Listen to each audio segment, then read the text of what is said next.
오늘 주님 부활하신 부활절 아침입니다. 오늘 이 설교는 사실 몽고메리 지역 교회들이 모여서 매년 새벽에 설교를 이제 예배를 드리는데 10교회가 있으니까 제가 10년마다 한 번씩 목사님들이 돌아가면서 설교하는데 올해 제가 설교를 했습니다. 그래서 새벽에 나오신 분들은 우리 설교 2번 들으시면 좋잖아요. 2번 들으시는 것으로 오늘 하나님의 말씀을 잘 들으시길 바라겠습니다. 기독교의 부활이 없다면, 예수 그리스도의 부활이 없다면, 십자가의 고난과 죽음으로 끝났다면 우리는 상상할 수가 없어요. 그래서 이 질문에 대한 사도 바울의 고백이 고린도전서 15장 16절에서부터 19절에 이렇게 기록이 되어 있습니다. 만일 죽은 자가 다시 살아나는 일이 없으면 그리스도도 다시 살아나는 일이 없었을 터이요, 그리스도께서 다시 살아난 일이 없으면 너의 믿음도 헛되고 너희가 여전히 죄 가운데 있을 것이요, 또한 그리스도 안에서 잠자는 자도 망하였으리니 만일 그리스도 안에서 우리가 바라던 것이 다만 이 세상의 삶뿐이면 모든 사람 가운데서 우리가 더욱 불쌍한 자이니라. 메시지 성경에 보니까 정말 가여운 사람들이 될 것입니다. 우리 그리스도인들에게 부활이 없다면 우리는 정말 가엾고 불쌍하고 초라하고 소망이 없는 삶이 되고, 오늘 우리가 이렇게 모여서 예배할 수 있을까? 예수님 죽음으로 그냥 끝났어요. 그러나 우리 모두는 다 예수의 부활하심을 분명히 확신하고 믿기에 불쌍하고 소망 없는 인생이 아니라 부활의 참된 기쁨과 소망으로 가득하게 하시고 예수 그리스도의 십자가와 부활을 증거하는 그런 참된 증인으로서의 삶을 살아갈 수 있는 여러분들 모두가 다 되시기를 우리 주님의 이름으로 간절히 축원합니다. 우리 옆 사람은 이렇게 인사했으면 좋겠어요. 주님 부활하셨습니다. 확실합니다. 주님 부활하셨습니다. 확실합니다. 오늘 본문 말씀해 보니까 3번이나 19절에 21절에 26절에 너에게 평강이 있을지어다, 똑같은 말씀을 3번이나 하세요. 오늘 우리들에게 주시는 메시지가 아닌가 저는 생각해 보면서 오늘 평강이 있을지어다, 오늘 우리에게는 어떤 의미로 저 말씀이 우리에게 다가오는지 함께 생각해 보고자 하는데, 첫 번째로 19절에 평강이 있을지어다 그렇게 말씀하셨는데, 그날이 어떤 날이냐면 이날 곧 안식 후 첫날 저녁 때에 제자들이 유대인들을 두려워하여 모인 곳에 문들을 닫았더니 그랬습니다. 여러분, 안식 후 첫날이니까 토요일 다음 날이니까 바로 오늘 주일날입니다. 그러면 주일날 대단히 중요한 날이죠. 우리 기독교 주일 예배의 시작이 바로 저때 시작됐어요. 저때 모였던 사람들이 그게 이제 오순절 다락방으로 되고 그게 우리 지금 교회의 시조가 되었습니다. 여러분, 그렇습니다. 매 주일이 바로 주님 부활하신 날입니다. 매 주일이 우리 소망의 날입니다. 매 주일이 기쁨의 날입니다. 매 주일이 승리의 날입니다. 매 주일이 축복의 날입니다. 이 부활절 아침에 주님께서 우리를 만나시기 위해서 찾아오고 계세요. 그런데 오늘 본문에 보니까 제자들은 두려움에 휩싸여 있었습니다. 두려워하여 그랬습니다. 왜냐하면 예수님이 십자가 지시기 위에 잡혀갔을 때 제자들 다 도망갔습니다. 우리가 잘 아는 대로 베드로는 예수님을 3번이나 모른다고 부인했습니다. 마지막에는 저주하며 부인하였습니다. 그 정도로 두려웠습니다. 예수님을 따른다는 이유로 자기네들도 잡혀가서 죽임을 당하게 될까봐 정말 두려워했습니다. 누구라도 그랬을 것이고 저라도 그랬을 것입니다. 그래서 오늘 본문 19절에 보니까 문을 닫았습니다. 자기네들을 누가 잡으러 올지 몰라서, 유대인들이, 로마의 군인들이 잡으러 올지 몰라서 문을 닫았습니다. 그때 주님이 찾아오셨습니다. 문을 꼭꼭 닫아두었는데도 부활하신 예수님은 부활의 몸으로 제자들에게 다가오셨습니다. 두려움과 불안과 공포에 빠져있는 제자들에게 찾아오셔서 너에게 평강이 있을지어다. 여러분, 이 평강의 의미는 두려워하지 말라는 것입니다. 예수님은 죽음과 사망과 멸망의 권세를 이기시고 부활하셨습니다. 우리 인생의 가장 큰 두려움이 무엇이겠습니까? 죽음의 두려움이에요. 수명이 길어져서 120세 시대, 150세 시대까지 말하지만 그렇다고 영원히 사는 거 아닙니다. 언젠가 죽게 되어 있어요. 그래서 인간은 여전히 죽음에 대한 두려움이 있습니다. 또 죽음 이후에는 어떤 세계가 펼쳐질까? 죽음 이후의 세계에 대한 두려움이 있습니다. 내일에 대한 두려움이 여전히 있습니다. 여러분, 지금 세상은 전쟁으로 인해서 엄청난 두려움에 빠져 있습니다. 이게 전쟁이 이렇게 정말 계속 확산되어 가지고 정말 제3차 대전이 일어나서 이거 지구의 멸망이 다가오는 것 아닌가?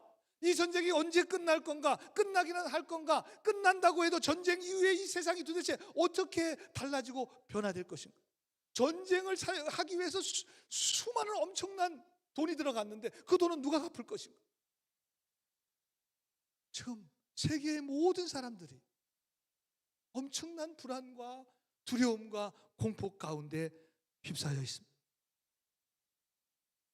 바로 오늘 이런 두려움 가운데 문을 꼭꼭 닫아두고 있는 이 아침에 주님이 찾아오셔서 우리에게 말씀해 주십니다. 두려워하지 말아라. 너에게 평강이 있을지어다. 20절에 보니까 제자들이 주를 보고 기뻐하더라 그랬습니다. 부활의 주님을 보는 순간, 아니 방금 전에 주님 십자가에 3일 전에 달려 돌아가셔 죽으셨잖아요. 부활의 주님을 보는 순간 모든 두려움이 다 사라졌습니다. 그 자리에 기쁨과 소망과 은혜로 가득하게 되었습니다. 오늘 이 아침에 평강이 있을지어다 말씀하시는 부활하신 주님의 음성을 듣고 여러분이 가지고 계신 모든 두려움과 근심과 염려와 걱정을 다 몰아내시고 부활의 기쁨과 승리로 가득하게 되기를 주님의 이름으로 간절히 축원합니다. 두 번째로 21절에 보니까 예수께서 또 너에게 이르시되 평강이 있을지어다. 아버지께서 나를 보내신 것 같이 나도 너희를 보내노라. 여러분, 하나님께서 예수 그리스도를 이 땅에 보내시고 십자가의 죽음과 부활을 통해서 하나님의 구원의 역사를 이루셨듯이 이제 부활하신 주님께서 승천하시기 전에 우리를 세상에 파송해 주십니다. 하나님의 사명을 감당하라고, 하나님 맡겨주신 그 일을 잘 감당하라고 평강을 주십니다. 이 두 번째 평강을 주시는 이유는 세상에 이리저리 흔들리지 말고, 이제 좀 더 이상 흔들리지 말고, 세상의 유혹에 마음 빼앗기지 말고, 연약한 믿음 가지지 말고, 부활의 주님을 만났으니까 흔들리지 않는 견고한 믿음으로 하나님의 거룩한 사명을 이루는 삶을 살아가라는 것입니다. 그런데 우리가 그 사명을 감당하기가 힘들어요. 왜? 연약하잖아요. 그래서 오늘 22절에 보니까 성령을 받아라. 성령의 도우심을 받아야 한다는 것입니다. 올해 우리 교회 표어가 리바이벌 투게더, 성령의 도우심. 여러분, 성령을 받으라고 하신 오늘 말씀에 따라 초대교회 오순절 마가의 다락방에 모인 그 사람들에게 성령이 임하였습니다. 성령의 충만에 임하였습니다. 두려움이 몰려냈습니다. 그들의 마음에 견고한 믿음이, 주님에 대한 믿음이 굳건히 세워졌습니다. 어디서 그런 용기가 났는지 담대하게 나가 예수 그리스도의 십자가와 부활을 증거하게 되었습니다. 이게 어디서 났겠습니까? 서로 성령의 능력입니다. 저는 이 부활절 아침에 2000년 전에 부활하신 주님이 말씀하신 성령을 받으라. 우리도 성령의 능력을 힘입고 우리 지역사회에 죽어가는 많은 영혼들을 구원하며 한 영혼을 주님께로, 우리가 이 사순절 이게 행사하고 그냥 끝나는 것이 아니라 계속해서 우리가 하나님의 나라를 확장하고 하나님의 거룩한 사명을 감당하는 그런 여러분 성도들과 우리 교회가 되기를 주님의 이름으로 간절히 소원합니다. 마지막 세 번째로 26절에 도마가 함께 있을 때 예수께서 오사 가운데 서서 이르시되 너에게 평안이 있을지어다. 여러분, 도마는 그 전에 제자들에게 나타나셨을 때 그곳에 같이 있지 못했습니다. 다른 제자들이 봤다 그러면 믿어야 될 거 아니에요. 근데 의심을 했습니다. 그래서 도마를 가르쳐서 의심 많은 제자라는 그런 별명이 항상 따라다닙니다. 다른 제자들이 예수님의 부활을 보았다고, 성령을 받으라는 그런 주님의 음성을 분명히 들었다고 이야기했을 때 이 도마는 믿지 않았습니다. 의심했습니다. 내가 직접 봐야 믿을 수 있지. 내가 직접 손도 만져야 되고 허리에 이 창자국도 내가 한번 유심하게 내가 손을 대봐야 내가 믿을 수가 있겠어.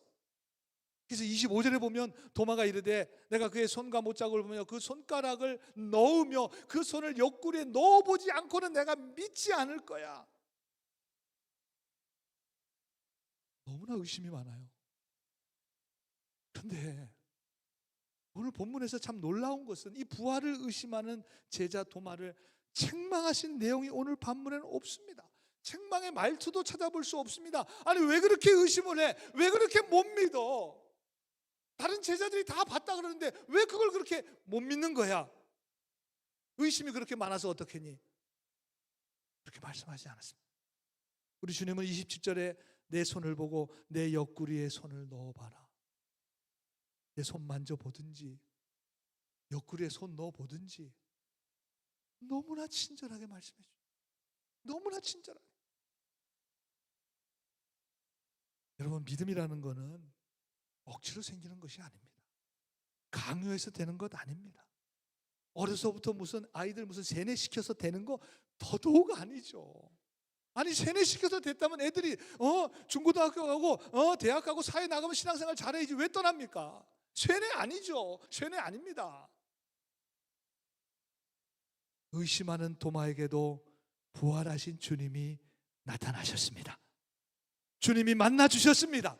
보여주셨습니다. 그래서 믿음을 갖게 해 주셨습니다. 저는 지금도 동일하다고 생각해요. 의심하는 자들이 있습니다. 부활을 믿지 못하는 사람들이 있습니다. 세상 사람들도 그렇습니다. 그러나 또 교회 다니는 사람들 중에도 부활을 신화적인 이야기로 알고 믿지 못하는 사람들도 있습니다. 그런데 우리 주님은 의심하는 자들에게도 주님의 평안을 빌어 주십니다.